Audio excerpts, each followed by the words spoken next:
When you think about endangered or threatened species of Texas, which organisms come to mind?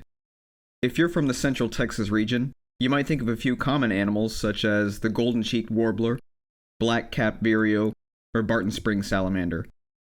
But as of March 2015, there are exactly 211 threatened or endangered species in the state of Texas, including birds, reptiles, amphibians, mammals, invertebrates, and plants. My project focuses on a lesser-known species of endangered plant, the towbush fishhook cactus. The towbush fishhook cactus was federally listed as endangered in 1979. It is endemic to southern and western areas of the Edwards Plateau in central Texas. The populations I've studied to date have been at 3 managed sites within their habitat range. The plants are somewhat radially symmetrical and can grow up to around 9 centimeters in diameter, but typical plants are only around 4 to 5 centimeters.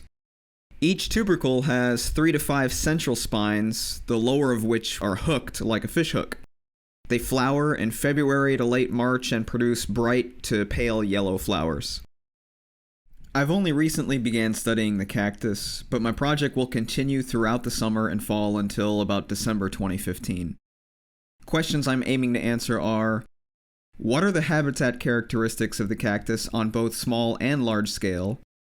And what are some of the threats to individual populations or to the species as a whole? One inherent issue with the species is a small geographic range. Because they are endemic to only a handful of counties in Texas, they are at a greater risk of extinction. Understanding habitat characteristics unique to the species may help identify potential reserve sites in the future.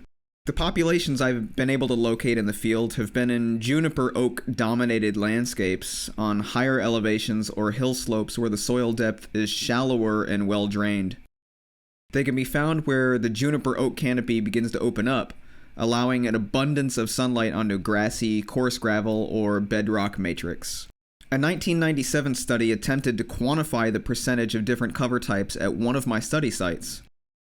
They determined that the coarse rock fragments constituted about 44% of the area where towbush cactus are known to exist, followed by grasses at 26% and exposed limestone bedrock at 19%.